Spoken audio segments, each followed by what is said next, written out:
Ciao, shalom tout le monde. On commence Baruch Hashem le cours sur la paracha de la semaine, la paracha de Teruma. Et comme on dit, bonjour aux auditeurs, aux téléspectateurs.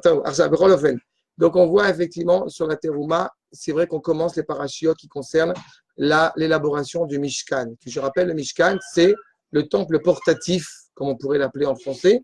C'est une préfiguration du Beth Amikdash. D'accord? Ce à quoi je voudrais absolument insister aujourd'hui, justement, en guise de première étude sur le sujet, eh bien, c'est sur la résidence divine. Comment cela est possible que l'absolu puisse justement résider dans un endroit qui n'est justement pas lui absolu, d'accord? Qui est limité dans le temps et dans l'espace.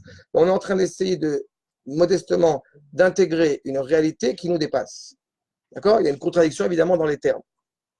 Et justement, le verset que vous avez en titre de notre étude, Ashrat Ashechina Be'am Israël Ba'olam, c'est ça au bout du compte. C'est la présence d'Akadosh Baruch Hu d'abord en Israël, puisque je vous rappelle que la présence d'Akadosh Baruch Hu, pour qu'elle soit présente dans le monde, il faut qu'elle soit de prime abord présente dans le peuple juif. C'est dans cela où effectivement, quand nous rappelons dans le fameux Mizmor Kav Zayin, les David Hashem Ori Veishi. Il n'y a pas écrit Hashem Meiri. Écrit Hachem Ori, tu es l'essence même de ma lumière. Avant d'éclairer, tu es la source même de ma lumière. C'est qu'au bout du compte, eh bien, Israël a cette même réalité, cette même relation vis-à-vis du monde. Quand Israël sera justement le luminaire, okay, alors il sera éclairant pour le monde. D'accord? C'est pour ça que les nations disent d'Israël, puits de science, luminaire céleste. Macor numéro 1. Il y en a un qui a compris. Bon, après, chien. Macor numéro 1. Non, c'est Rabbi Jacob. On sait de temps en temps un peu des choses. Macor numéro 1. Le Sefer Shemot va sous les Migdash et Shachanti Betocham. Donc, effectivement, on voit tout de suite. Eh bien, il est expressément demandé au peuple de me construire. Au bout du compte, qu'on traduit maladroitement par un sanctuaire. Et ainsi, je résiderai parmi eux. Je ne sais pas si vous tous vous le connaissez ou pas, mais c'est une référence qui est importante ici, sur ce Shachati Betocham, c'est-à-dire que je résiderai parmi eux, alors qu'on aurait pu s'attendre à ce qu'effectivement, je réside en lui. Et voilà ici qu'il est précisé, je résiderai en eux. Par cette participation, je résiderai en eux. D'accord? C'est toujours un point fondamental auquel il faut se référer. C'est-à-dire que de la même manière que si effectivement on monte sur le mont du Temple,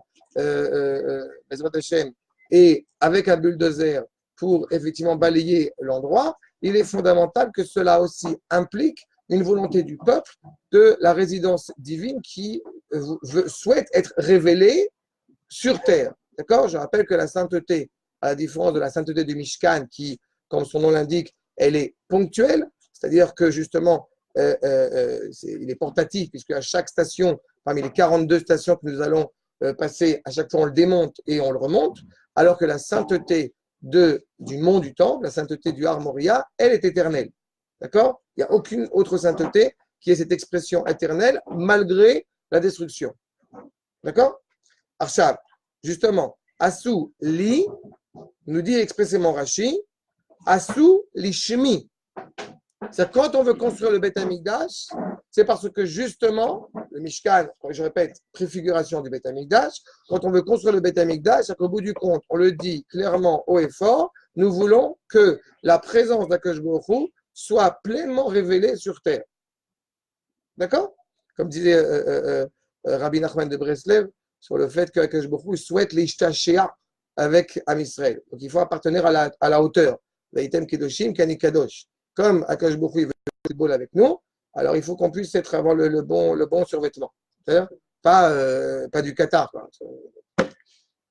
Arshab, en attendant, le Rachem Akadosh nous explique comme cela sur justement cette notion de Migdash. Pourquoi est-ce que la Torah, eh bien, nomme cet endroit Migdash et dans d'autres endroits Mishkan? D'accord? On voit d'après le sens obvi du verset qu'a priori, le Mishkan, comme je dis, c'est une préfiguration, c'est un temple portatif, ponctuel, et pourtant, on nous dit clairement dans le désert, puisque c'est dans Shemot, où on n'est pas encore entré en Eretz Israël, que Vasuli Migdash Veshachante Betocham.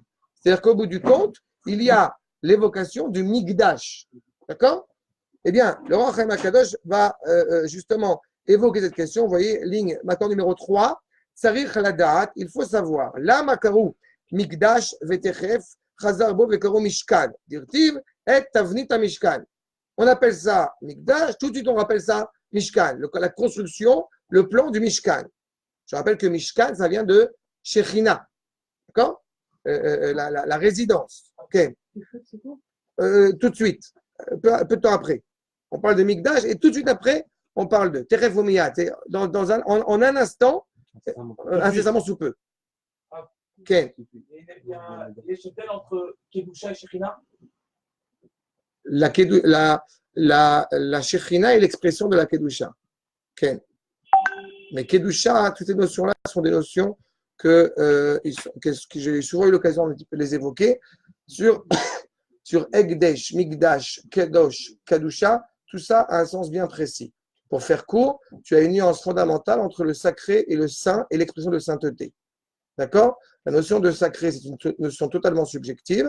Le saint est éventuellement une expression un petit peu transcendante pour pas d'une réalité que j'ignore, alors que l'expression de sainteté, c'est exactement au bout du compte ce que c'est-à-dire l'expression de la volonté d'Akadosh Baruch Hu révélée sur terre. Donc notre rapport à Eretz Israël, cette terre n'est pas une terre sainte, n'est-ce pas? C'est une terre d'expression de sainteté. Le fait que je puisse puiser, je puisse percevoir la sainteté d'Eretz Israël ou non, ça ne change absolument pas le schmilblick. C'est une réalité. À moi, justement, d'étudier ça en profondeur pour comprendre, justement, pourquoi elle est expression de sainteté. C'est ça? Alors que Kedusha, justement, c'est l'expression de cette sainteté. La Kedusha. D'accord?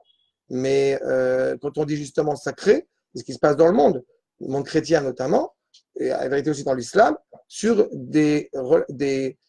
avoir mis le doigt sur quelque chose et avoir décidé que cela était justement saint. Selon quels critères, selon quels paramètres. D'accord? Les reliques sont saints parce que l'homme l'a décidé. Alors que la tradition juive, on n'a pas eu dans ce rapport-là. D'accord? Ken. Je crois que j'ai lu dans le Sforno que le Rav Sforno, Ken. Du Rav Sforno, pardon, que comme on a fait le veau d'or, donc on a eu besoin de faire un Mishkan et un détail quoi. C'est le Rav Shriki, il avait dit. Là, c'est un peu plus compliqué que ça. Nous, vas-y, poursuis. Okay. Non, j'aime bien. Non comme avant, on avait la divinité en nous, etc. On avait un degré super élevé. Comme on a fait le veau d'or, donc on a eu besoin de ça pour avoir le Dieu sur terre. Mais comment on doit quoi? Non. Ça vaut, ça. Non. Comment on peut donner autant d'importance à quelque chose qui est, on va dire, un complément? Et aussi, c'est quoi la deuxième question? Ouais, déjà répondre à ça. Bon, le problème du veau d'or que tu évoques maintenant, je t'en supplie, garde-le pendant 15 jours. 15 jours? Oui. Parce que je vais te dire pourquoi. Parce que ce que tu soulèves maintenant, ce n'est pas par rapport au Mishkan, c'est surtout par rapport au Kérouvim, par rapport au chérubin, que quelqu'un d'autre a évoqué il n'y a pas longtemps. Sur le fait que, eh bien, il y a une question, il y a toute une argumentation à ce que tu dis. Ah, parce que quelqu'un m'a demandé, on n'entend pas les questions, Alors, juste, j'insiste sur le fait que la question qui vient d'être posée en référence au Rav Sforno serait de dire que le Mishkan est apparu Bedi Avad a posteriori à cause de la faute du veau d'or. Eh bien, le seul problème, c'est que dans l'ordre de nos parachiotes, eh bien, vous voyez bien qu'il y a donc toute la paracha de la sortie d'Égypte, Matan Torah, Yitro Mishpatim, Kitissa, Trouma, Tetzavé. Non, mais elle n'est pas chronologique. Ouais, grand. Kitissa, Trouma, Tetzavé. Et c'est pas Kitissa, Trouma, Tetzavé, c'est Trouma, Tetzavé, Kitissa. Ça veut dire que si tu vas, selon les commentateurs qui vont te dire que la paracha du veau d'or a eu lieu avant la construction du Mishkan, ta question s'impose. Il y a fait. Pour éviter ce problème, d'autres Rachamim vont dire non, ça s'est passé après. Mais Rachid va dans le sens du Rav Sforno, mais la question qui est intéressante et qui est plus profonde que ça, c'est que justement pour éviter que tu penses que le Mishkan a été construit a posteriori, volontairement, on va parler de la paracha de Kititsa après l'évocation du Mishkan. Non, La raison profonde, ce qu'a évoqué à l'instant Yaakov sur le fait que El Mugda ou Meuchar Torah, il n'y a pas ni tardivement, il n'y a pas de chronologie dans la Torah, c'est pour mettre en évidence que ils ont décidé, quand ils ont fixé la Torah, que c'est dans cet ordre-là, ce n'est pas pour des raisons chronologiques, mais pour des raisons pédagogiques. Le Rav Tzvi Yehuda va rappeler l'idée qu'on ne doit pas séparer justement la sortie d'Égypte, le don de la Torah et le Mishkan. Pourquoi ? La sortie d'Égypte, au bout du compte, c'est justement c'est un rapport où Am Israël, c'est la mise en place du peuple juif. D'accord ? Le don de la Torah, c'est la révélation d'Akadosh Baruch Hu. Et c'est quoi le Mishkan ? C'est la rencontre et l'intimité entre les deux. Donc, il faut absolument que justement, ils ne soient pas séparés. Oui, le Mishkan est fondamental. Oui, le Beth Amikdash est fondamental. C'est tellement fondamental que je vous rappelle qu'après la destruction du Beth Amikdash, le peuple juif s'est demandé, mais comment est-ce qu'on va pouvoir vivre sans Beth Amikdash ? Après 2000 ans d'exil, on se dit, mais comment est-ce qu'on pourrait vivre avec un Beth Amikdash ? Ce qui vous montre bien qu'il y a une mutation, malheureusement, qui a été opérée et qu'il nous faut progressivement, depuis notre retour en Eretz Israël, commencer à réintégrer ce pourquoi effectivement on est là. Maintenant, la raison du veau d'or, qui relie, comme j'ai dit, au chérubin, où là la question est posée, ça, dans 15 jours. Ken, parce que dans 15 jours, c'est qui dit ça, donc je pourrais te parler de Ken. Une des erreurs des goïms, ils considèrent qu'un endroit est saint parce qu'ils ont décidé qu'il était saint. Subjectivement, d'accord. Mais nous, ça marche pareil. C'est bien qu'on fixe un Shrodesh. Et donc, en fonction de quand on fixe au Shrodesh, alors on fixe Kippour et on fixe la sainteté des jours. Je ne t'ai pas parlé d'expression de sainteté.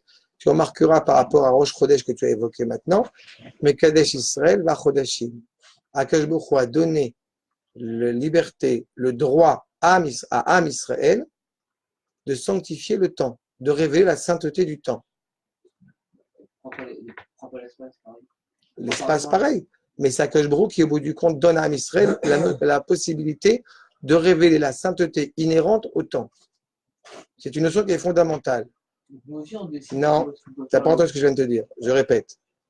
Les nations ont décidé de manière très subjective que tel ou tel propos, sans aucune objectivité, sans aucune relation aucune, eh bien, est animé par la sainteté, on va dire comme ça pour parler en juif, est animé par la sainteté parce qu'ils éprouvent dans leur cœur une certaine sensibilité.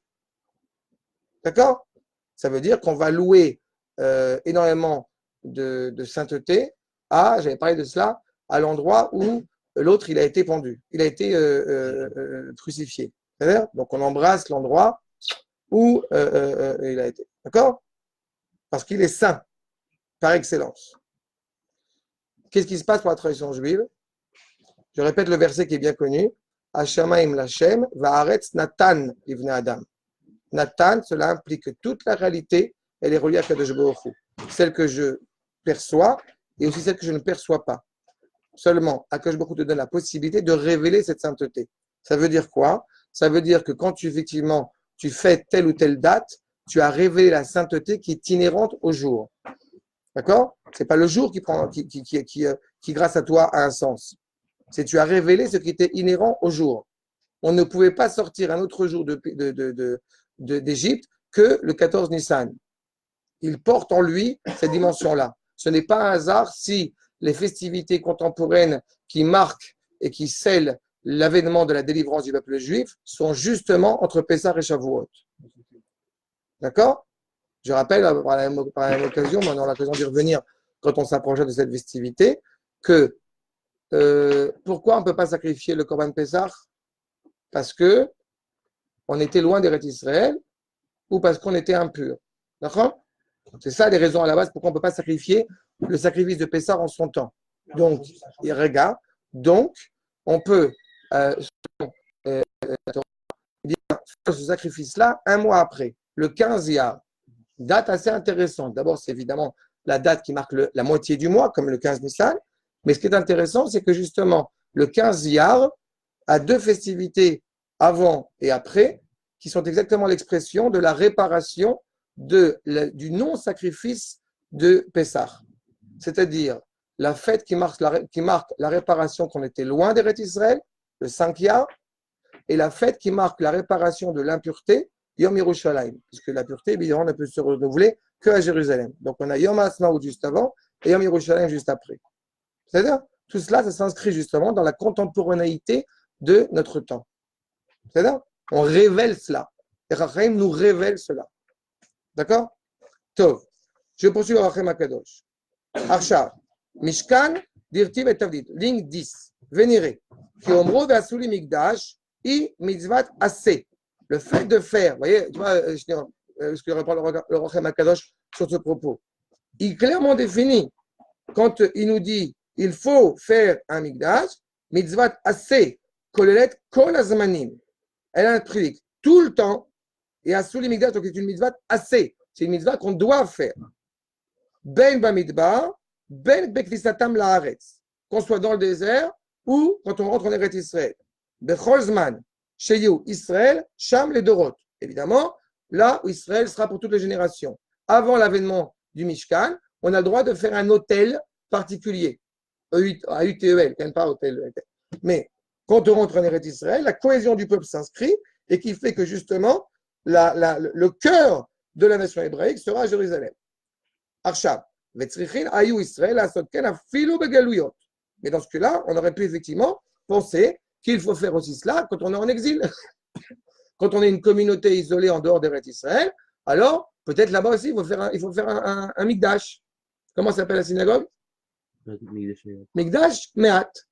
En quoi la synagogue à rue de la Victoire, elle est animée par, elle a une certaine forme de sainteté?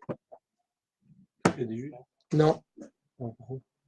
Parce qu'elle puise sa sainteté de Jérusalem. Le Vadaï, je viens de le dire à l'instant. Mikdash Mehat. Mikdash Mehat, ça veut dire c'est un petit Beth Mikdash.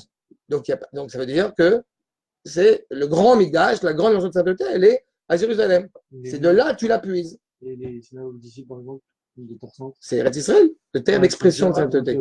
Le terre d'expression de sainteté. Ken. On dit que toutes les synagogues, ils ont un petit Davidash dans son Beth Knesset. Donc ça veut dire que toutes les Beth Knesset qui sont en route et Yerushalayim, ils ont le même statut que les synagogues en France, ou c'est aucun rapport? Aucun rapport. Tu m'as demandé, tu n'as rien compris. Je te l'ai dit, la synagogue en Eretz Israël, Eretz HaKodesh, la terre d'Eretz Israël est animée par la sainteté. Non, Yerushalayim, quand on parle de Yerushalayim, c'est Yerushalayim et Sion. Tout ce qui est relié à Jérusalem. Quand on parle de Shana Haba Yerushalayim, pour un juif traditionnel, ce n'est pas seulement l'année prochaine à Jérusalem. Il n'y a pas 6 millions de juifs à Jérusalem. D'accord? Surtout qu'Eretz Israël est une préfiguration du futur. Je rappelle que dans le futur, toute la terre d'Israël sera Jérusalem. C'est-à-dire? Donc c'est une préfiguration de. On a un cœur, mais si il n'y a pas le cœur, il vit parce que grâce à Dieu, il y a des bras autour et des jambes autour.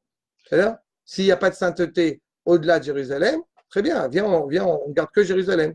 C'est comme quelqu'un m'avait dit une fois, ah bah oui, quelqu'un m'avait dit une fois, peut-être on pourrait garder que Hebron et Jérusalem. On appelle d'avoir absolument rien compris de ce que c'est que l'âme Israël. D'accord? On n'est pas une église, on n'est pas un Vatican, on est un peuple. D'accord? D'ailleurs, c'est pour ça que certains, par exemple, dans cette même idée, vont dire ça ne sert à rien d'aller à l'armée. Non. Mais non, on ne va pas à l'armée.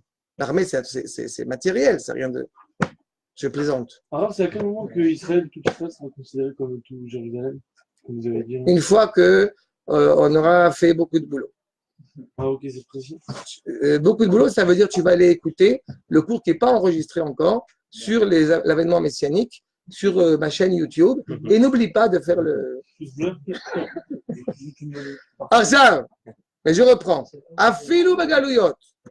Et là, chez Matsinu, chez Asar Hashem, Kol HaMekomot, Met Shedivna Bet HaMikdash. À partir du moment où le Bet HaMikdash est reconstruit, tous les autres endroits, encore une fois, dans le monde, okay, donc les synagogues en exil, perdent profondément de leur sainteté. Est-ce qu'il y avait des synagogues à l'époque où il y avait le Bet HaMikdash? Il n'y avait pas. Non. Par rapport au deuxième Bet HaMikdash, on évoque cette idée-là. Mais à l'époque du premier, c'est clair que non. Et ce n'est pas l'idéal qu'il y en ait.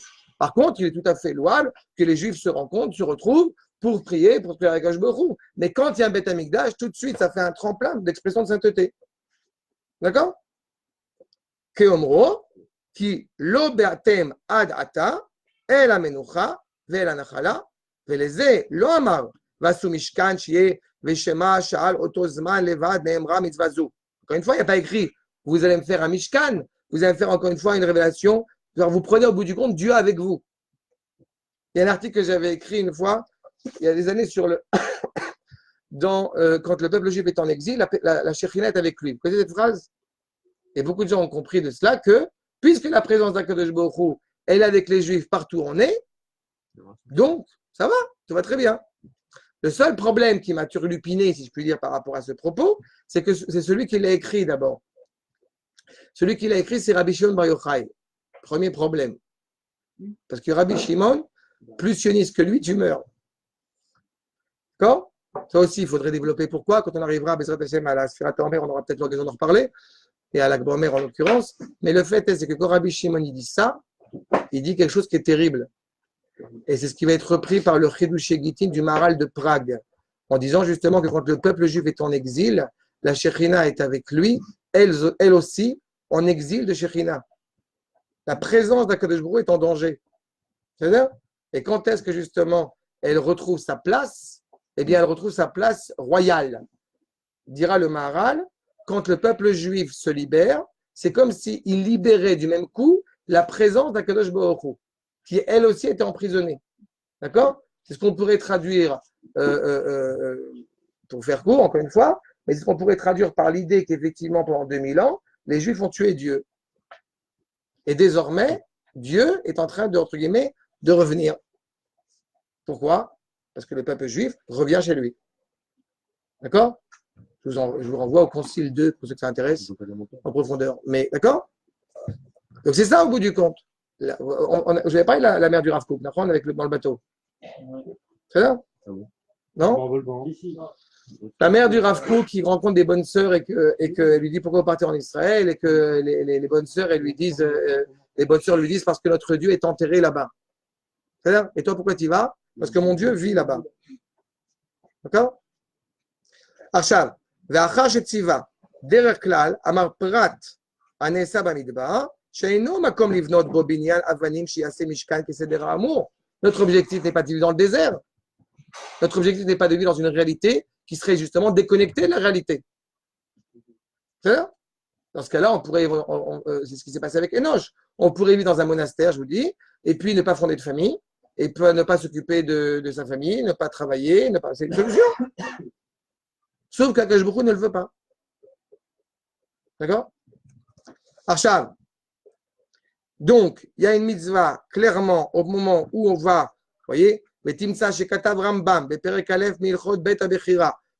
y a au bout du compte une volonté, une nécessité, une exigence dans les lois sur le Beit HaMikdash qu'on trouve dans le Rambam, okay, de reconstruire le Beit HaMikdash. Pourquoi? Mitzvah assez, la sot Beit Lashem, il y a une mitzvah de construire le Beit HaMikdash, l'objectif, encore une fois, c'est qu'il puisse y avoir cette expression de sainteté éternellement dans le peuple juif par le biais de ce Mikdash. Kenzak. Quand on parle de la Mikdash, c'est directement de construire l'élément ou de participer au moins à sa construction? C'est quoi la différence? C'est possible de donner de l'argent, des actes à l'heure d'aujourd'hui, des actions qui vont faire que plus tard, c'est en partie grâce à ça qu'on va construire des. Tu as tout à fait raison. Ça s'inscrit, okay? Ça s'inscrit dedans. On n'a pas forcément l'obligation de prendre son écuelle, on dit. Bref, on n'a pas l'obligation de prendre voilà, et de prendre le béton et le machin et des trucs. Par contre, évidemment, de toutes les manières possibles, de participer comme nous le pouvons. C'est-à-dire, ça peut être par l'entraide au Machon HaMikdash, ça peut être quand on va à Jérusalem, on reconstruit aussi parce qu'on est présent, ça peut être dans plein de n'importe quel domaine que ce soit. Mais on participe à cela. D'accord? Mais au bout du compte, regarde, de la même manière que Eretz Israël, avec tout le respect que j'ai pour Herzl, et vous savez combien j'ai du respect pour Herzl, non, vous ne savez pas encore trop, mais bon, vous verrez, c'est pas lui qui a construit Eretz Israël. Et pourtant, il a été fondamental. D'accord? Qu'est-ce que tu as dit? C'est les élèves du Gaon de Vilna qui ont eu. Oui, mais ils n'ont pas construit d'État. Ah oui. C'est ça? L'objectif, c'est de construire un État. C'était il y a très longtemps, ça. C'est pas une gourienne. Ah oui, mais c'est grâce à des gens comme lui, et comme le Rav Yehuda El-Kelaï, et comme le Rav Kalisher, et comme le Rav Yagout Macher, que, au bout du compte, l'État d'Israël a pu se construire progressivement. Et comme vous, hein. Oui, bien sûr. J'aime bien quand tu me mets dans la même liste avec ces. Mais rajoute le Rambam aussi, d'accord? Et moi. Ah ça, d'accord numéro 4. En tous les cas, le Mishkan qui est évoqué ici, d'accord? Donc, il faut bien comprendre que Mekudash B Sheriat Ashechina, Ligue 25. Veitachen Omar, les fiches Dugmat Betamigdash El Maala. C'est l'exemple du Beth Amikdash en haut. Et je rappelle que la dimension du Beth Amikdash en haut ne peut pas se reconstruire tant qu'on n'a pas reconstruit le Beth Amikdash en bas. Ah, donc tu ne vas pas descendre. Ben non. Ah, c'est bon qu'on commence à construire le Betamigdash. Quand le peuple sera prêt, tu as envie de travailler, toi. Non, mais je comprends. Tu es droitier ou gaucher? Droitier. Ah, c'est très bien. Ah, bah, ouais, Le Betamigdash d'en haut, Hein? vous avez dit le Betamigdash d'en haut. Ken, C'est quoi ça? la dimension du Beth Amikdash, Ah, après, t'as des grands rabbins qui chauffent qui commencent à construire le il y a Betamigdash. des gens qui se préoccupent de cela, mais ça prendra du temps tant que le peuple n'est pas prêt. Le peuple n'est pas encore prêt. Moi, je me sens prêt. C'est très gentil, c'est très sympathique, mais le peuple n'est pas encore prêt. Donc, si le peuple n'est pas prêt, c'est que ce n'est pas le moment. C'est-à-dire, quand on a demandé au Rav Tzvi Yehuda, le fils du Rav Kook, après la guerre des 6 jours, 11, c'est pas moi qui ai demandé, hein, quand on a demandé au Rav Tzvi Yehuda, est-ce qu'on peut construire le Beth Amikdash, et le Rav Tzvi Yehuda a dit, pas encore. Donc, pas encore. Vous dites quoi? Ah, parce que c'est vous et que... Si le Rav Tzvi Yehuda a dit pas encore, il suffit de regarder, d'observer un petit peu, tu vois bien que pas encore. Entre les Juifs qui sont proches de la Torah, ceux qui ne sont pas proches de la Torah, et ça, tu leur parles du Beth Amikdash, ils ne savent pas de quoi tu veux Mais parler. c'est déjà plus maintenant que. Ah, c'est clair. Si tu demandes à mes enfants, c'est clair que c'est demain.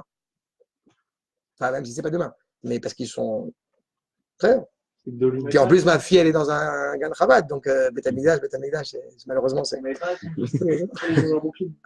Ouais, sur quoi? c'est le Betamigdash d'en haut. Le Beth Amikdash d'en haut est une réalité, encore une fois, qui s'inscrit pour l'éternité. Tout ce qui vient du ciel, c'est pour ça que ce Bamina Shamaim, la Torah elle vient du ciel, c'est parce que justement la Torah est donnée de manière éternelle. Quand on dit que le troisième Beth Amikdash vient du ciel, ça veut dire qu'il vient, au bout du compte, à la différence du premier et du deuxième, qui eux ne sont pas éternels, qui ont été détruits. Le troisième, lui, sera éternel. Ah, donc il vient du ciel. Non, pas vient du ciel physiquement. D'accord? Il vient de sa dimension d'éternité. D'accord? Non, c'est très important et c'est évidemment le construire. Et comme je l'ai dit, si on construit le Beth Amikdash avec un bulldozer en bas, c'est pas pour ça qu'il y aura la présence d'Akadosh Baruch Hu dedans. C'est en cela où nous allons le construire parce que nous évoquons pleinement l'envie de le construire et en cela, la présence d'Akadosh Baruch Hu, eh bien, apparaîtra. D'accord? Maintenant. Donc, regardez s'il vous plaît, ma numéro 5. Juste troisième ligne 31. Les filles Kocho Atamotse. Chez Natan Akadosh Baruch Hu et Torah l'Israël. Encore une fois, la réalité, encore une fois, qui est donnée, la Torah qui est donnée à l'homme, elle est donnée en fonction de sa capacité à intégrer. C'est-à-dire que plus justement tu t'élèves en Torah, plus tu vas intégrer plus. D'accord? Et moins tu t'élèves en Torah, moins tu vas intégrer. C'est un travail au quotidien. D'accord? Les filles Kocho Atamotse. Quand Akadosh Baruch Hu, Shenatan Akadosh Baruch Hu et Torah l'Israël, Elou. Ayaba alem bechozek kocho, lo ayu yecholim la'amod. Quand vous demandez pourquoi ce n'est pas encore le moment de construire le Beth Amikdash, parce que vous voyez bien ce qui se passe. Le peuple juif n'est pas encore prêt pour ça. Tu ne peux pas donner quelque chose qui est supérieur à la force de celui qui est en face. D'accord? Tu es obligé de prendre ça en considération. D'un autre côté, si on donne uniquement des choses que les gens sont prêts à intégrer pleinement, alors on peut stagner. C'est-à-dire, on pourrait faire un cours que de Zohar à Kadosh. Pourquoi on ne fait pas un cours sur le Zohar? Pourquoi? Parce que ça n'a pas, au jour d'aujourd'hui, pour une partie d'entre vous, semble-t-il, excepté toi, ça n'a aucune utilité. Ken? C'est déjà grave qu'on devra passer les mêmes échéances que le peuple a passé avant d'avoir ma Torah. Non. Vous avez dit Non. qu'on n'est pas prêt. Je viens de dire qu'il y a une réalité qui est aléatoire en fonction de la capacité du peuple à intégrer progressivement ce qu'on fait. Ce n'est pas les mêmes échéances. Le peuple juif, cette génération qui a reçu la Torah dans le désert, elle avait déjà atteint un niveau exceptionnel. Mais le fait est, c'est que dans le désert, eh bien justement, nous sommes passés par le désert pour entrer en Eretz Israël. Nous avons ce privilège aujourd'hui, après 2000 ans d'exil, d'être en Eretz Israël. On ne va pas repartir dans le désert pour pouvoir construire le Beth Amikdash, n'est-ce pas? Il est clair qu'il y a une dimension d'évolution. Oui, mais ça ne dépend pas du mérite du peuple à ce niveau-là. Akadosh Baruch Hu, il est en train de préparer le peuple à intégrer certaines choses. Ce qu'on fait là, ce qu'on va construire, ce qu'on va travailler sur soi, tout cela va être des édifices, des échelons pour arriver à cela. Assou, le terme de la asot, d'accord, ça implique qu'il y a un processus, que ce n'est pas automatique, que ce n'est pas du jour au lendemain. D'accord? On construit physiquement, puis on rajoute une étage, etc., etc. D'accord? Mais la notion, encore une fois, que nous devons intégrer, c'est justement l'idée que la présence d'Akadosh Baruch Hu, elle est au-delà de l'entendement. Je vais essayer, par un don de soi, de cerner ce qui me dépasse. Regardez, s'il vous plaît, bon, juste ce qui est souligné dans la deuxième colonne. Okay? Chez Deilo Matsanu, Shagi Koach Beshaa, She'amar HaKadosh Baruch Hu leMoshe Aseh li Mishkan, Itchil Matmia Vomer Kevodo Shel HaKadosh Baruch Hu Malé Elionim Vetartonim. Quand la question de poser, de mettre en place le Mikdash, tout de suite la question est posée. Mais comment c'est possible? Qui n'a jamais, tu vas demander tout à l'heure le Zohar, le machin, qui s'est jamais posé la question? Mais enfin, pourquoi est-ce qu'il y a besoin d'être à Jérusalem pour parler à Dieu, pour que la présence de Dieu soit la plus exceptionnelle? Je ne comprends pas. Dieu n'est pas présent partout. Et à chaque fois qu'on a fait ce cours sur la prière où j'ai évoqué cette notion-là, certains d'entre vous ont argumenté, mais enfin quand même, Dieu, il est présent partout. Il n'est pas présent réduit à Jérusalem. Réponse, si. Majorité. J'ai pas entendu? Majorité. Non, pas la majorité, déjà tu es en train de quantifier. On parle d'Akadosh Baruch Hu, on parle pas de Justin Brideau. Si on dit qu'il est que ici, alors on peut déjà. C'est pas moi qui l'ai décidé. C'est lui qui a décidé de se révéler ici. C'est ça ici. C'est ça la nuance. C'est lui. Non, je ne quantifie pas. Il est tellement grand qu'il est capable justement de se mettre là. L'être profondément libre, il est toujours en esclavage de quelque chose. D'accord? Tu prends un premier ministre, quel qu'il soit. C'est-à-dire, il est certain que malgré sa grande liberté, sa grande force, il est toujours confronté à d'autres problématiques. D'accord? Certains attendraient, par exemple, d'un Premier ministre, qu'il n'y ait aucune pression. D'accord? Qu'il soit totalement indépendant. Et pour l'homme, c'est impossible. C'est-à-dire, certains vont prétexter, ce n'est pas la délivrance. La preuve, c'est que le Premier ministre d'Israël est obligé d'être confronté à des réflexions économiques, sécuritaires et autres. Pourquoi on ne va pas au Liban avec des fleurs et on leur dit, écoutez, on est rentré chez nous, foutez le camp. Bah, celui qui va avec des fleurs, c'est-à-dire que les gens vivent dans une réalité qui se voudrait totalement mystique et déconnectée de la réalité. L'homme est naturellement une réalité. Le plus fort, le plus impressionnant, le plus indépendant soit-il, il reste dépendant de la réalité à laquelle il appartient. D'accord? Akadosh Baruch Hu est absolument indépendant de cette réalité. Profondément indépendant. Absolument indépendant. Donc, la raison pour laquelle Akadosh Baruch Hu s'est choisi un endroit où résider, d'accord? C'est parce que justement, il l'a proprement choisi lui. Ce n'est pas moi qui ai choisi Jérusalem comme ville de la résidence de Dieu. Non, ce n'est pas moi qui l'ai choisi. Même si c'est lui. Donc tu es en train de quantifier Akadosh Baruch Hu? Hein? Tu es en train de limiter Akadosh Baruch Hu? Justement, pas du tout. C'est l'inverse. S'il l'a proprement choisi sans aucune forme d'esclavage, quelle qu'elle soit, c'est profondément libéré, c'est profondément libre de choisir que. Alors que ce n'est pas le cas de la plupart des chefs d'État qui peuvent nous. On ne peut pas nous dire en même temps, il est partout où tu es et en même temps, il est que là. Je n'ai pas dit qu'il était partout. Quand tu dis partout, tu l'as déjà limité. Parce que tu as déjà décidé au bout du compte à quel endroit. Pardon? Non, parce que c'est Akadosh Baruch Hu qui a décidé que sa présence serait présence justement à Jérusalem. On va comprendre. D'accord, parce que ça dépasse l'entendement humain. Ah oui, voilà. Là, on peut comprendre. Un jeu ou pas?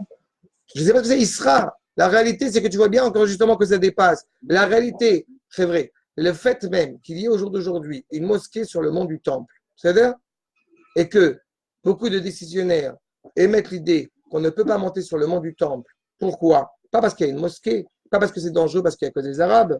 Non, on ne peut pas monter sur le mont du Temple, pour ceux qui le pensent comme ça, parce qu'il y a des endroits qui sont justement profondément interdits à cause de notre impureté. Cela implique que la présence de la sainteté divine sur le mont du Temple n'est pas en adéquation avec ma compréhension intellectuelle.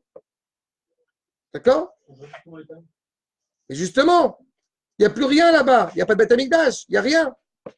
Donc, a priori, On devrait y aller, sauf que non.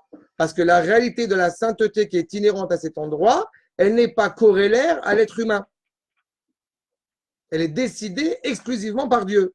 Il reste de la couche. Je ne sais pas ce qu'il reste. Il reste, encore une fois, en train de mesurer. Non, Non, pas il reste. cet endroit est saint. Cet endroit est saint pour l'éternité. D'accord? On a vu dans les guillemets en plus. Achav, regardez s'il vous plaît. Regardez juste, voilà, la ligne 49. Amar HaKadosh Baruch Hu, Lo keshem she'ata savour kach ani savour. Vous avez la ligne 49? Ce n'est pas parce que tu penses comme ça que je pense comme ça.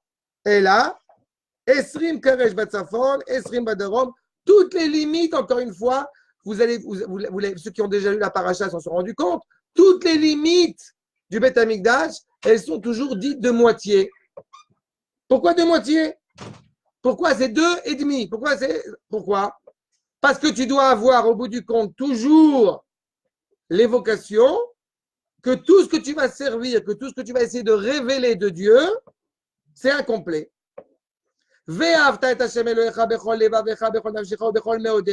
Tu aimeras Akadosh Baruch Hu de tout ton cœur, de toute ton âme, Méod, le pshat, le sens au vide du verset, Méod, tu aimeras Akadosh Baruch Hu du plus que tu peux et un peu plus. Il est où là un peu plus? Je peux le palper, je peux le concevoir? Je ne peux pas. Pardon?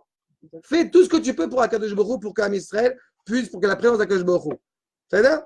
Et à la fin de la journée, c'est bon, tu fais un V, Siman V, j'ai fait ma BA de la journée. Non. On doit être relié intimement à la sainteté. C'est au-dessus du monde. C'est clair? Regardez, s'il vous plaît, Makor numéro 6. Je n'ai pas entendu la fin du cours pour vous citer. Le Rav Kook dans les Gvatsim, dans les manuscrits. Amishkan, Aya, les Maala Minaolam. La présence d'Akadosh Baruch Hu, elle est au-dessus du monde.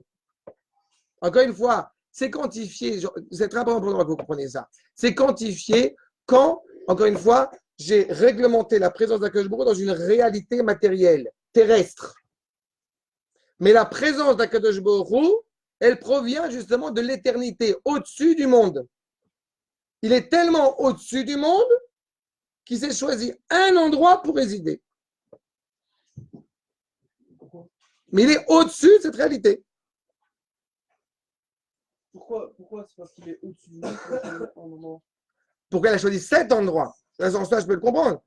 Il a choisi un endroit parce qu'il souhaite résider dans cette réalité limitée. Vous avez dit il est au-dessus du monde parce qu'il a choisi cet endroit. Non, il est au-dessus du monde et Davka, dans cette dimension d'être au-dessus du monde, il s'est choisi un endroit C'est parce qu'il est. qu'il est capable, entre guillemets, de se choisir un endroit limité dans le monde. Que nous, on puisse se rapprocher de lui. Akadosh Baruch Hu, il est prêt. Exactement. Ve'asuli migdash zechadi betocham. C'est exactement ça. Akadosh Baruch Hu, il a choisi un endroit, je le rappelle, c'est même pas, j'ai presque envie de dire, dans tout le Beth Amikdash. Akadosh Baruch Hu, il choisit un endroit qui s'appelle le Kodesh HaKodashim, qui est comme ça. Où on va y rentrer que une fois par an. Vous voyez à quel point c'est important? C'est ça, c'est exactement ça. C'est au-dessus de ton entendement. C'est au-dessus de la résidence. Ne crois pas que quand tu parles des chérubins, eh bien, l'un c'est Akadosh Baruch Hu et l'autre c'est Am Israël. Akadosh Baruch Hu, il parle entre les chérubins. Quand Moshe Rabbeinu, il va rencontrer la présence d'Akadosh Baruch Hu au Har Sinaï, qu'est-ce qu'il a vu? Il n'a pas vu Akadosh Baruch Hu. Il a vu un buisson ardent. Et qu'est-ce qui se passe? Akadosh Baruch Hu, il parle de ce buisson ardent. Donc, Akadosh Baruch Hu, ce n'est pas un buisson ardent. Tu imagines la limite, la dimension immensément grande de la présence d'Akadosh Baruch Hu, c'est un plaisir. Sauf si Akadosh Baruch Hu te dit, c'est bon, c'est moi. Voilà. Achav, Velachen, Baolam, lo ya yechol litfos, ki im ma'amad hara'i. Dans la réalité du monde dans lequel nous vivons, nous ne pouvons réellement s'accrocher à quelque chose qui change, qui est muable. Te relier à quelque chose qui est totalement éternel, immuable, c'est inconcevable. Oel Moed, une tente d'assignation. D'accord? Ou mitzad ha'arayut, vous êtes fatigué ou quoi? Ça va? Non, c'est bon. Honnête. Ou mitzad ha'arayut shelo, ou mechaven neged olam katan. C'est qu'encore une fois, de par cette réalité muable qui est la nôtre, qui est-ce qui change? C'est l'homme qui change. Akadosh Baruch Hu, il ne peut pas changer. Tout à l'heure, on prie devant Akadosh Baruch Hu. Ça, quand on fait le cours sur la Tefila, certains d'entre vous doivent s'en rappeler. On prie devant Akadosh Baruch Hu. D'accord? Akadosh Baruch Hu, amène-moi la Ferrari rouge. C'est-à-dire? Amène-moi la Ferrari rouge. Et au bout du compte, on n'a pas de Ferrari. Et le lendemain, on a une Ferrari. Donc, Akadosh Baruch Hu a changé. D'accord? Non. Moi, j'ai changé. Exactement. J'étais en capacité de recevoir ce que le Baruch Hu avait déjà prévu de me donner. Avait déjà mis en place dans le monde pour moi. C'est comme quand on donne du matière. Par exemple, peu importe quelles sont après les manières, mais les aboutissants. Mais le fait est, c'est que Akadosh Baruch Hu, il a créé un monde qui est déjà ouvert pour toi. Donc, ce que Hachem n'a pas entre guillemets, prévu que je reçoive, je m'oublie toute ma vie. Oui, mais ça inscrit Akadosh Baruch Hu dans le temps. Ça c'est moi qui ai fait une erreur maintenant de vous rentrer dans la notion de libre arbitre. C'est un sujet qui est fascinant, qu'il faut absolument étudier. Mais comme je sais que vous faites les Shmoné Prakim avec le Rav Yirmia, donc vous allez un peu l'aborder ça. Arsham. Mais ceux qui s'intéressent à ça, non, il n'y aura pas un conseil, c'est le cours que je vais faire à la Midrasha. Ceux qui s'intéressent à cette notion de libre arbitre, tout ce que cela implique, alors, même incessamment, vous viendrez me voir et j'ai quelques feuilles de sources sur le sujet. C'est là? Une dizaine. עכשיו, ועל כן, דווקא מתוך הקדמת המשכן, היה המקדש אפשר לבוא בזמנו. Encore une fois, quand est-ce qu'on a décidé qu'on voulut construire le Beth Amikdash? Quand le peuple juif a-t-il décidé, vraiment, pshat, qu'on voulait construire le Beth Amikdash?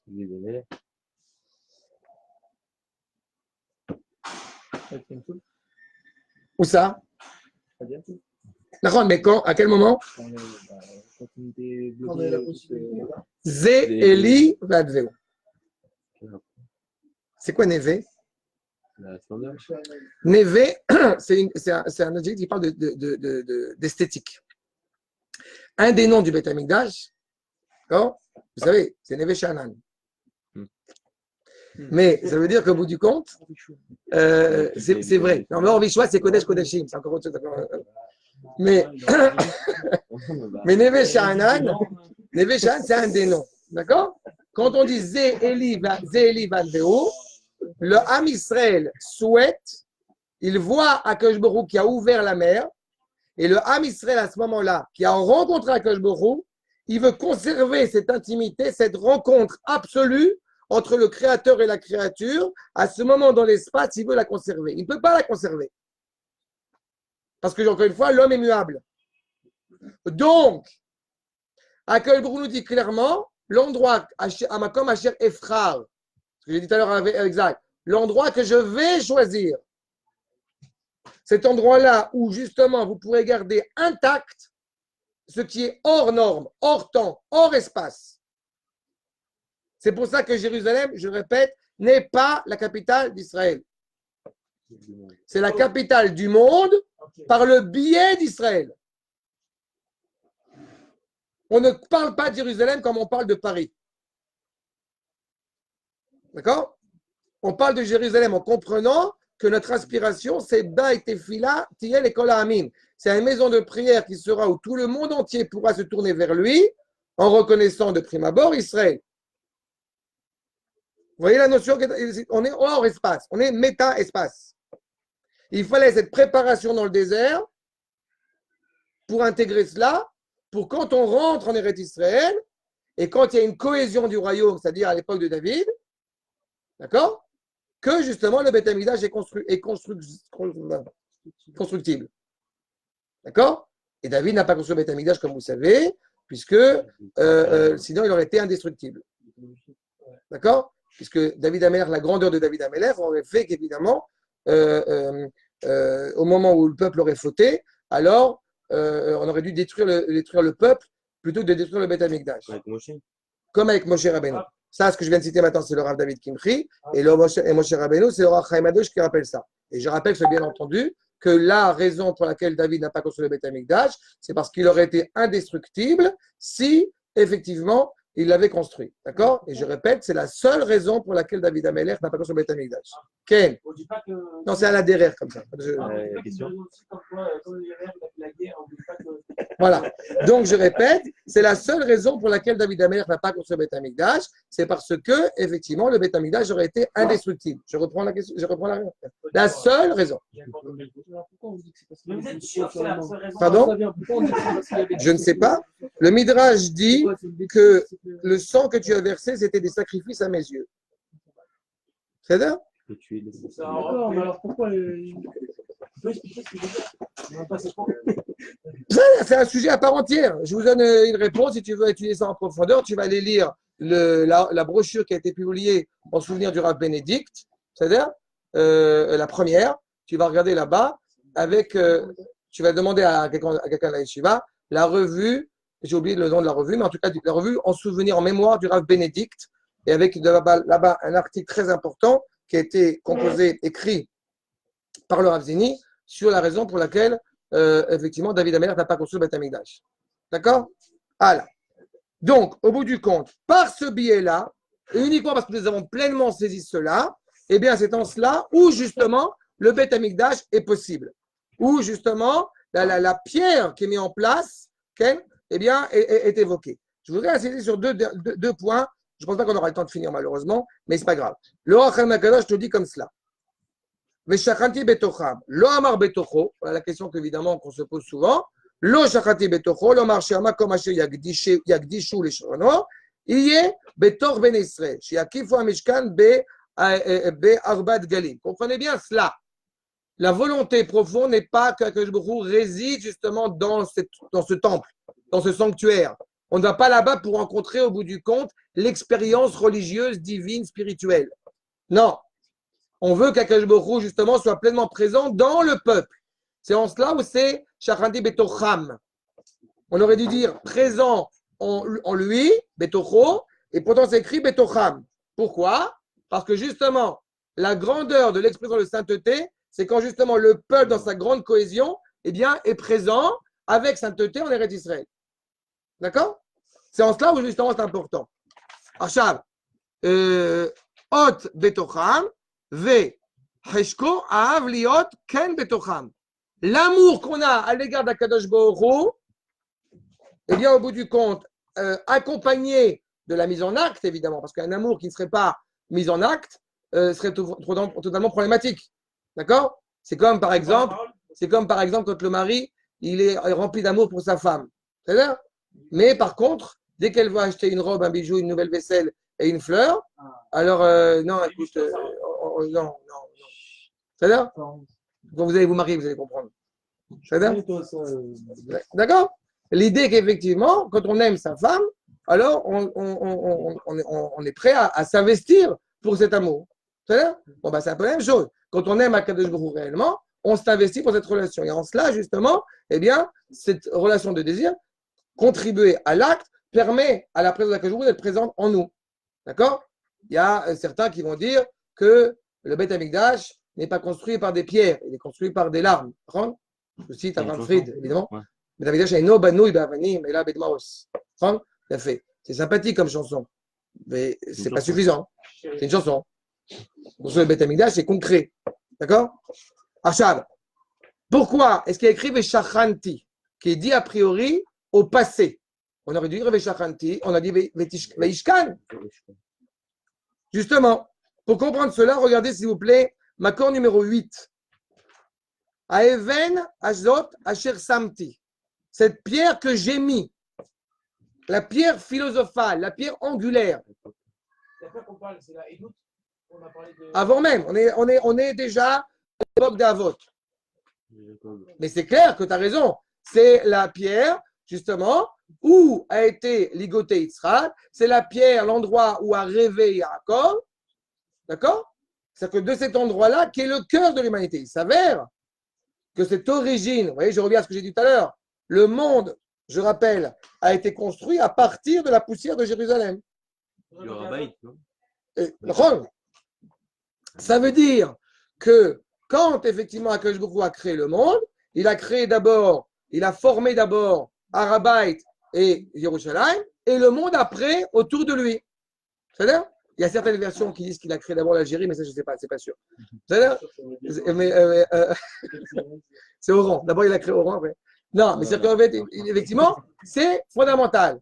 Quand Abraham va monter justement, sur le mont Moria pour ligoter Yitzhak, ou que Yaakov va y rêver, ils ont trouvé le bon endroit. Ils sont arrivés naturellement, inopinément, sur le bon endroit. D'accord? Poursuit le Racham Akadosh, Makor numéro 9. Even Ashtiya, chez Izemino, la Migdash. C'est quoi Shtiya? Shtiya, ça vient de Tashtit. C'est le fondement. C'est la pierre angulaire. C'est le fondement même de l'humanité. D'accord? Cette question-là, au bout du compte, est en train d'être digérée, réfléchie, appréciée et appréhendée par le peuple lui-même. Je ne suis pas en train d'essayer comment dirais-je, de décider que cet endroit est saint. Je suis en train de le révéler. Comment? En étant pleinement le peuple juif. D'accord? Je vais terminer, s'il vous plaît, Makor numéro 12 et 13, évidemment. Bien sûr. Arshav. D'accord? En cela, nous allons pouvoir réellement voir la dignité, la grandeur d'Akadosh Baruch Hu. Ken? C'est vrai, lui, quand il écrit Vachichan, c'est qui déjà tout le temps? C'est Akadosh Baruch Hu, c'est le Navi, quoi. Mais le fait est, c'est que Makor numéro 12, c'est justement Veshachanti Betor Ben Israël, c'est la Haftara. Je vais résider pleinement dans le peuple juif. Velo Azov et Ami Israël. Pour l'éternité, je réside dans mon peuple et je ne les quitterai jamais. Va dire le Rav Kook, Makor numéro 13, Or Hashechina, la lumière de la présence d'Akadosh Baruch Hu, Knesset Israël. Il n'a pas dit elle est intimement liée à l'âme d'Israël. La présence, la lumière de la résidence divine, c'est l'âme d'Israël. Knesset, c'est traduit comme âme. Non, c'est plus que le peuple. C'est plus que une notion biologique. C'est l'âme profonde d'Israël. Le cœur, genre. Plus que le cœur. Je dis l'âme. Un neshama.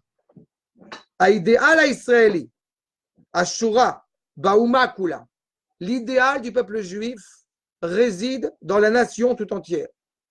Pendant 2000 ans, je ne le répéterai jamais assez, pendant 2000 ans, nous étions une communauté, un peuple séparé et divisé. Yeshno, Am, Mefuzar, Meforad. Quand on va commencer très bientôt un petit peu à parler de la Megillat Esther, Yeshno, Am, Echad, Mefuzar, Meforad. Vont dire les Rachel, c'est quoi Yeshno? On dort. Vous avez des Juifs encore, malheureusement, dans le monde qui dorment, qui oublient qu'on est d'abord et avant tout un peuple qui revient progressivement à la vie. Quand les Rachamim dorment pendant 2000 ans, entre guillemets, Yeshenim avalibi er.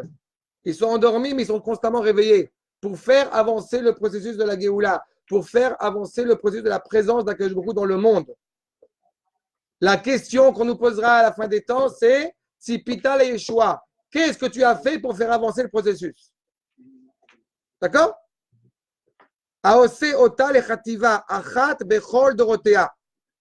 Qu'est-ce qui est spécifique justement à cette notion de nation? C'est ce qui fait qu'il y a une cohésion. On n'a jamais eu ce privilège depuis 2000 ans, je parle même plus que 2000 ans, on n'a jamais eu ce privilège d'avoir une cohésion unique dans notre peuple, une entité unique. Je vous rappelle qu'après le schisme dans Mélachim, justement, il y avait eu malheureusement 2 royaumes fratricides. Il n'était pas avec moi, c'est dommage. Il y avait 2 royaumes fratricides. On a ce privilège aujourd'hui qu'il y a un peuple, une entité. Je ne dis pas qu'il n'y a pas de contradiction entre les différents politiques. Il y a malheureusement des partis qui existent. C'est Aora Agdola, quand la grande lumière va résider, se révéler, Ba'aretz. Je vous rappelle que quand il écrit Ba'aretz, mère générale, c'est Eretz Israël. Ça, vous savez. Quand il écrit Ha'aretz, quand c'est la terre, c'est la terre d'Israël. Quand c'est, on peut croire que c'est le monde de mère générale, la terre de mère générale. Quand c'est Ha'aretz, c'est la terre d'Eretz Israël. Quand c'est Ha'ara, c'est le Rav Kook. A priori, mais c'est la vérité, c'est plus compliqué que ça là-bas, parce que c'est le fondement de la réalité matérielle. Et Shamaim, le fondement de la réalité spirituelle.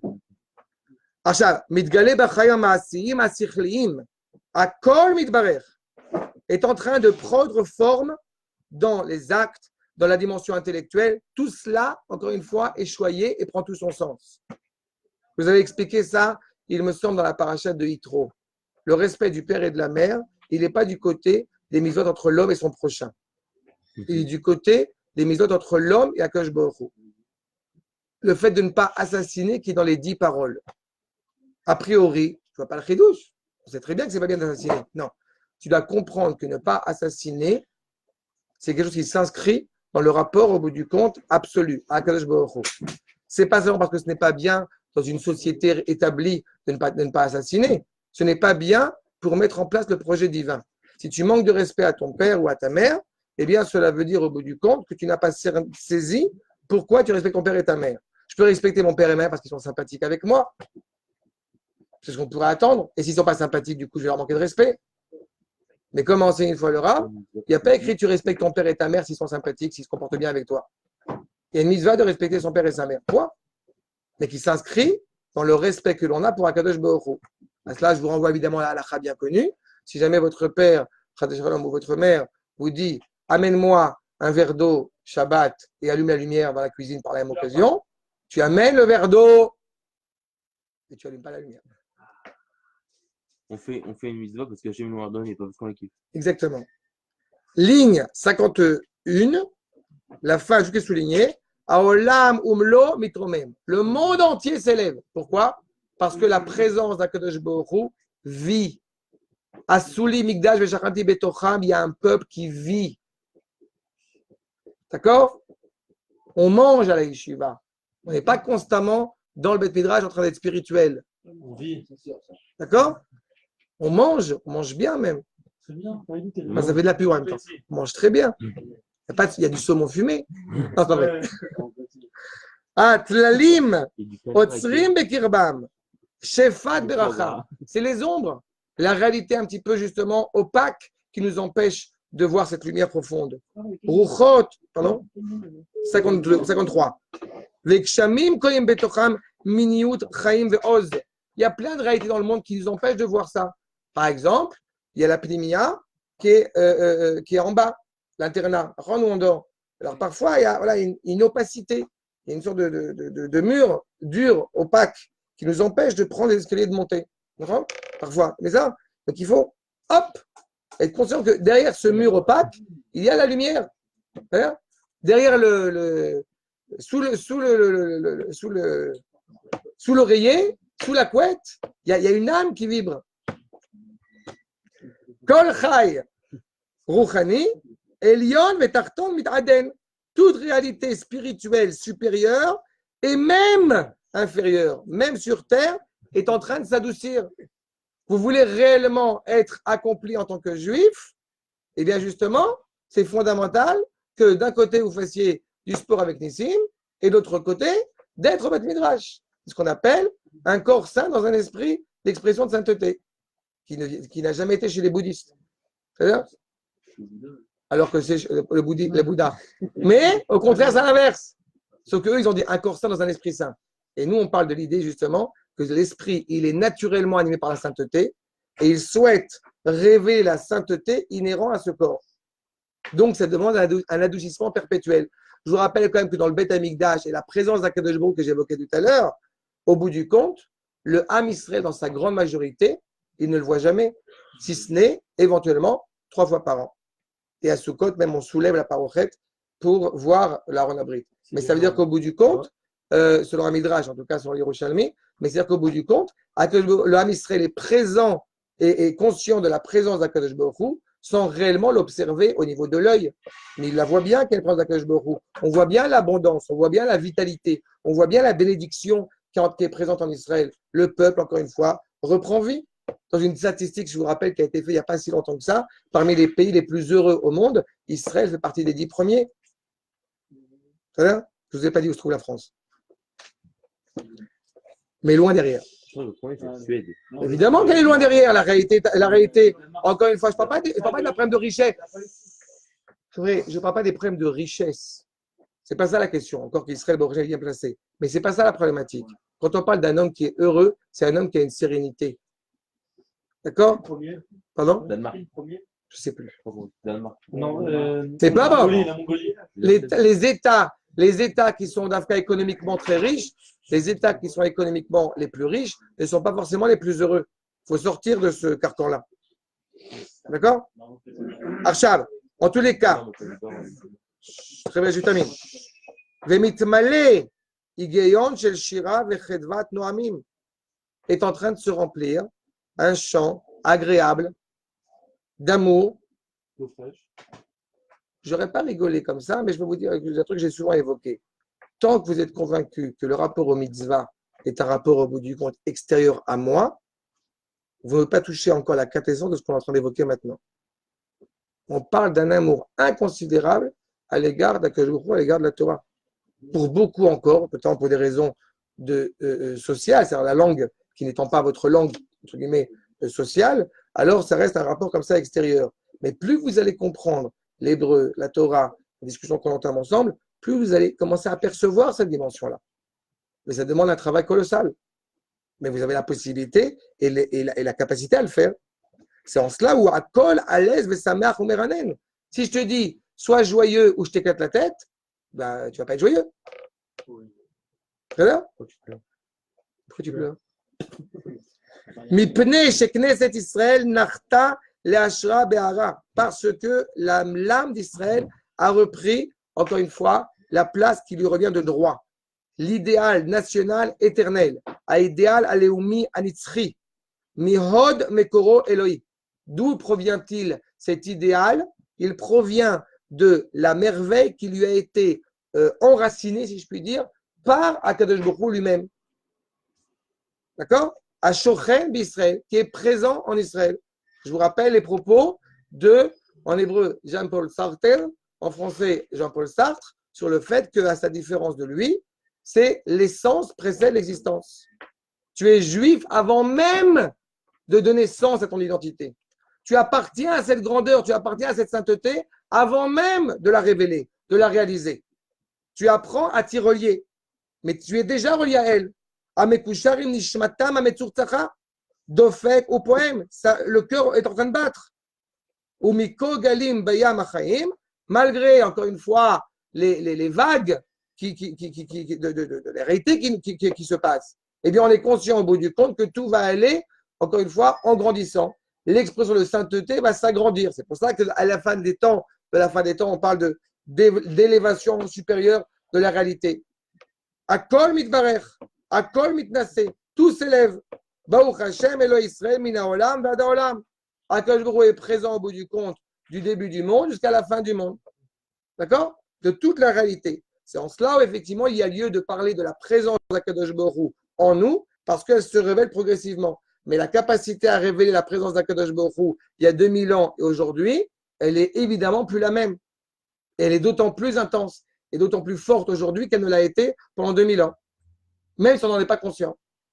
Pourquoi? Parce que les signes, encore une fois, qui sont présents devant nous, montrent bien combien Akadosh Baruch Hu est en train de se révéler progressivement. Je vous rappelle par la même occasion que le Rav Kook, eh bien, certains ont évoqué l'idée qu'il y avait eu déjà des réminiscences de prophéties. Ce qui veut bien dire, encore une fois, que le peuple juif, loin de sa terre, ne peut pas réellement réaliser son rôle qui est de clamer la parole d'Akadosh Baruch Hu, de clamer le dialogue qui existe entre le Créateur et la créature. Mais depuis que nous sommes revenus en Eretz Israël, les choses progressivement sont en train de se mettre en place. D'accord? C'est clair? Des questions? Shabbat Shalom? Kol tov.